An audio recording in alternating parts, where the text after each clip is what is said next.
این هفته خبر تو خبر داره براتون از جنازه آشولاش برجام و کلی روزخون که هر کدوم این جنازه رو به یه طرف میکشن.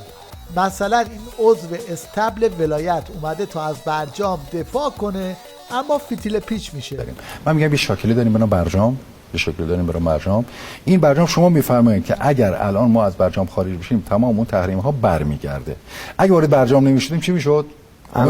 فرقش میونه چی بود؟ شما میگه تحریم ها در هر دو صورت هست. اگر وارد برجام نمیشدیم انرژی از سر جا شد و به دست خودمون توش نه اینجوری نبود. ما اگر برجام وارد نشد بودیم بتونم اشتباه میکنین، تکرار میکنین، همیشه یه حرف بی ربط میزنن. خب اشتباه دروغه. تو کالندریای راکتور عراق تو قلبش بتون شده. دروغه. آقای مهندس این رو آمانو و آژانس تایید کرده. کجا دروغه؟ آقای رئیس سازمان انرژی اتمی ما تکذیب کرده. ایشون گفت تو خود راکتور.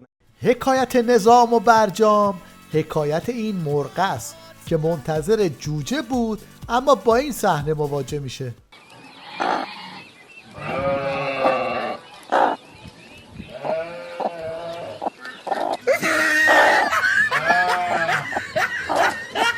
البته بتونریزی عراق رو علاوه بر آمانو و آژانس این بوفالوی ولایت هم تایید کرده. از همون اول سانتریفیوژها رو کندن به صورت حلب پاره، ریختن یه طرف، بتون ریختن، مسئله آب سنگین عراق رو به کلی از بین بردن. خب این کارا رو کردن در حالی که اونا یک قدم در تعهداتشون بر نداشتن، بعدم زیر تعهدات زدن. الان نوبت این استکس شده.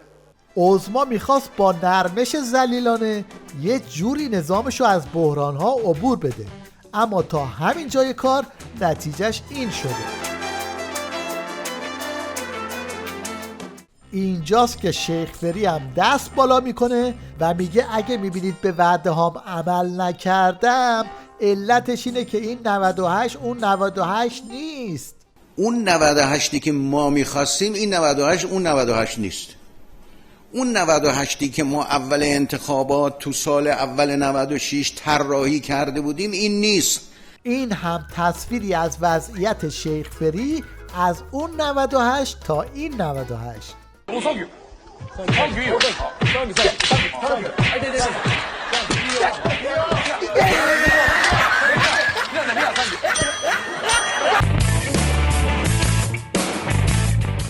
تو این اوضاع شلم شوربا پاسدار عباسی هم حسابی قاط زد و اینطوری پاچه شیخ فری رو گرفت.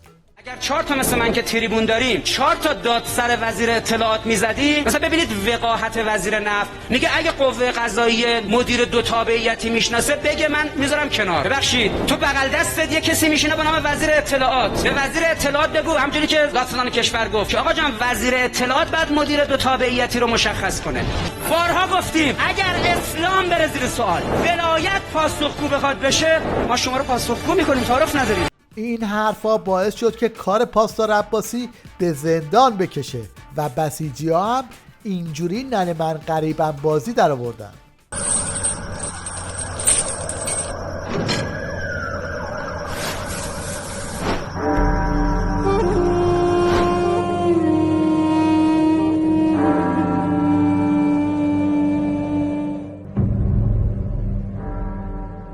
کجا هستند اون کسانی که پیمان جانبازی بستند؟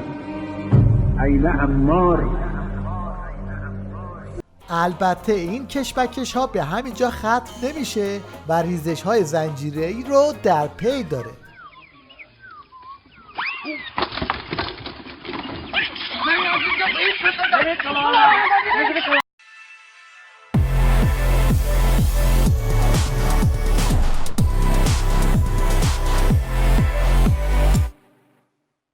حالا بشنوید از پاسدار قاسمی که بعد از دستگیری همریشش اینطوری با شیخ فری تصفیه حساب میکنه.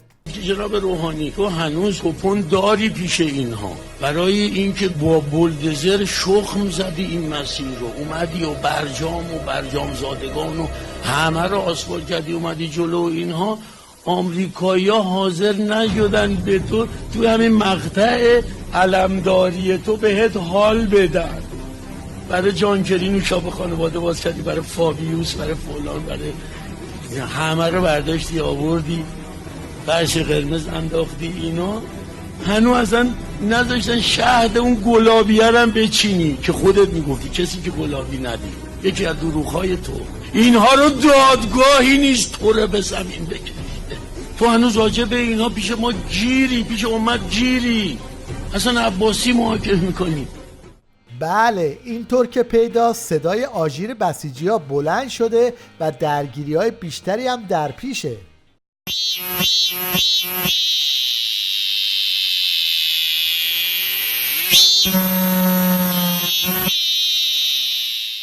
اما تو این وضعیت اصلاح طلب و اصولگرا به سرنوشت مشترکی دچار هستن. حالا دیگه خودشون هم اعتراف میکنن که دیگه تموم ماجرا و اصلاح طلب و اصولگرا در حال فرو ریختنن. هم این جریان سیاسی هم به معنی که اسمش معروف به اصلاح طلب هست، اون جریانی که معروف به اصولگرا هست فرقی نداره. به نظر من اینا نیاز به بازتولید دارن، بازتولید اساسی. این موجودیت‌های سیاسی فرو ریختن، هم به لحاظ درونی هم به لحاظ بیرونی. به لحاظ بیرونی مرجعیتشون از دست دادن و به لحاظ درونی از درون سازوکار و سازمان یافتگیشون فرو ریخته. حالا تو بحبوحه فرو ریختن دم و دستگاه عظما یه سری هم به استبل ولایت بزنیم که توش به سیم آخر زدن و اینجوری جلوی دوربین به هم پس گردنی میزنن. آقای تاجگردون صحبت بکنید.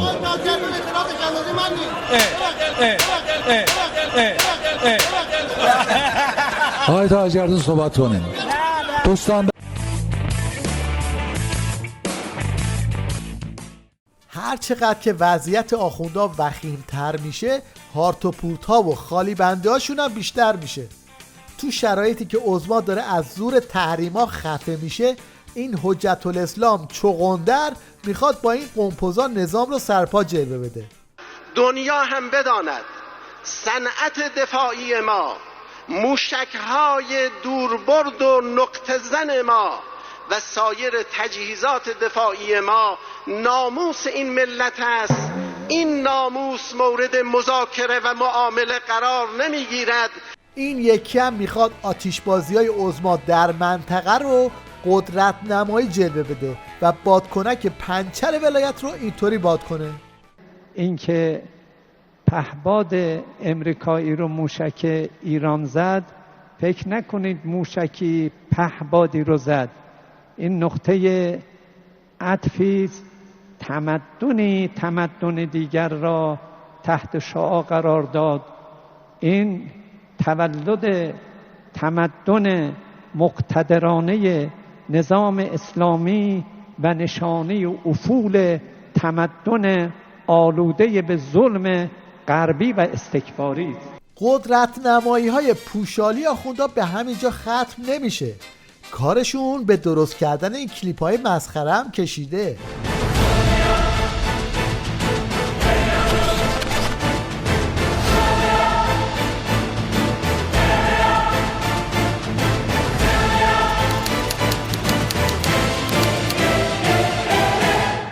آخوندا در حال این قمپوزا رو در میکنن که تانکشون رو فرستادن روسیه برای مسابقه، اما همون اول کار آتیش گرفت و چنین فضاحتی به بار اومد. تیم بیاتون تانک نیروهای مسلح جمهوری اسلامی ایران در نخستین گام به مصاف روسیه میزبان پرقدرت این دوره از مسابقات رفت. ایرانی ها با تانک های سبز رنگ در برابر روسیه میزبان با تانک های قرمز رنگ در نخستین مصاف رو در رو.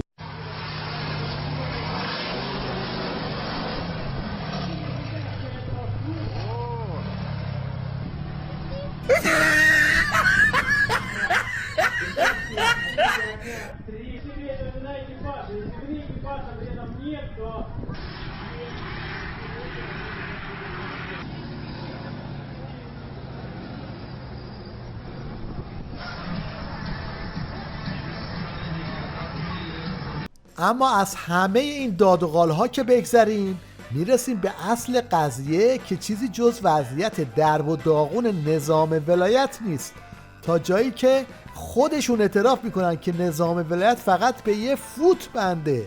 آمریکایی‌ها برنامه‌شون اینه که مهار کنند قدرت ما رو، رشد منفی بدن و بعد اینقدر شما رو ضعیف میکنن، بعد از فاز اول هسته‌ای، موشکی، منطقه‌ای، حقوق بشر، پهپادی، کروز همه رو میرن، اینقدر شما ضعیف میشید تا با یه باد بیافتید، نیاز به لشکرکشی دیگه نداره. درست شد؟ بله. حالا باید نوحه داره میریزه رو برای نظام ولایت بخونم. داره میریزه گل که از آسمون داره میریزه، رو سر زمین زمون میریزه، داره میریزه. در روزهایی که اخبار کاخسازی‌های آخوندا و فرار آقازاده ها تیتر روزنامه هاست، این اعتراف رو بشنوید که در اون با استناد به آمارهای خودشون میگن اگه یه جوون ایرانی بخواد خونه دار بشه باید 50 سال پس‌انداز کنه.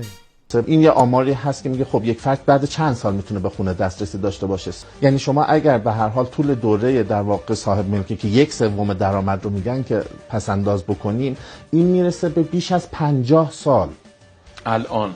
یعنی امروز که در خدمت شما یعنی هستیم. ما اگه از من اگه از امروز 1/3 درآمدم کشور ما 1/3 آماری که در واقع بررسی شده این وضعیت کشور ما هست. 50 سال دیگه میتونم خونه بخرم اگه قیمت 50 سال دیگه این قیمت رو پس انداز بکنید و دیگه توی 50 سال این جهش‌های تورمی در بازار مسکن رو نداشته باشیم. اگه سوالتون شده که سهم جوانهای ایرانی از دریای نفت چی میشه، به خورخورهای این گوساله ولایت گوش کنید. ملت ایران هم با همه اطیاف و جناحاشون، با همه شرایط سختی هم که دارن، بالاخره خیال شما رو راحت کنم، 40 سال است که مردم تحمل کردن و شرایط سخت دارن. ملت ایران، مسئولین هم میگوین ما تسلیم نمیشیم و زیر فشارها مذاکره نمی کنیم، ما هم حمایت میکنیم این فشارها رو. حکایت مردم ایران تو این دزد بازار آخوندی حکایت این موتور سواره که خودش هم نمیفهمه موتورشو کی برد و کجا برد.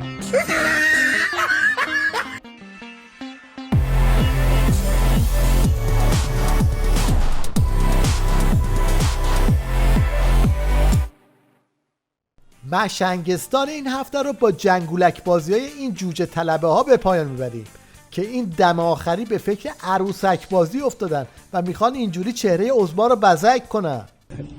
نکته خیلی خیلی مهم دیگه این که بچه‌ها به زنده بودن این عروسک ایمان دارن، حتی اگه عروسک گردان رو ببینند. آقا بوس کردن اشکال نداره. آقا عروسک گردانه. بله حالا باید خودت شما عروسک گردان حاج آقا ندیده بودید، اینم عروسک گردان حاج آقا بهتون معرفی آقای خراسانی از هنرمندای بسیار خوب که در حوزه کار با کودک بسیار موفق و توانمند هستند. وقتی یه آخوند پشمالو بازریش میگیره آدم یاد این میفته.